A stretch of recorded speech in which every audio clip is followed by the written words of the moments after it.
Action India TV news, आपकी आवाज हमारी पहचान। खैरी येथे छत्रपती शिवाजी महाराज जयंती उत्साहात साजरी। खैरी येथे आज दिनांक 19 फेब्रुवारी रोजी हिंद विश्वराज्याचे संस्थापक तथा हिंदूचे आराध्य दैवत छत्रपती शिवाजी महाराज यांच्या जयंतीनिमित्त ग्रामपंचायत कार्यालय येथील शिवछत्रपती महाराजांच्या पुतळ्याचे पूजन करून गावातील प्रमुख मार्गांनी भव्य शोभायात्रेचे आयोजन करण्यात आले होते। यामध्ये गावातील तसेच परिसरातील वारकरी भजनी मंडळींनी दिंडी व घोड्यावर श्री शिवाजी महाराजांच्या भूमिकेत साहिल पांगुड यांनी मोलाची भूमिका बजावली। या शोभायात्रेमध्ये गावातील सर्व धर्मातील लोकांनी गावातील एकीचे दर्शन घडवून आणले। ही शोभायात्रा गावातील प्रमुख मार्गावरून निघून ग्रामपंचायत खैरीच्या प्रांगणात सांगता करण्यात आली। शोभायात्रेत सहभागी झालेल्या भजनी मंडळांना सन्मान चिन्ह देऊन त्यांचा गौरव करण्यात आला।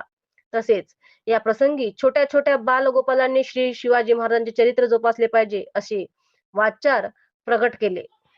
या कार्यक्रमासाठी वडकी पोलीस स्टेशनचे ठाणेदार सुखदेव भोरखडे, खैरी बीट जमादार अमोल चौधरी तथा सर्व वडकी पोलीस कर्मचारी यांनी चोख बंदोबस्त ठेवला होता। कार्यक्रमाचे सूत्रसंचालन कुंभलकर सर यांनी केले तर आभार प्रदर्शन शुभम कातकर यांनी केले। या कार्यक्रमाच्या यशस्वीकरिता श्री छत्रपती शिवाजी महाराज उत्सव समिती खैरी यांनी अथक परिश्रम घेतले। उपसंपादक रमेश आसुटकर सर, राडेगाव तालुका प्रतिनिधी अरुण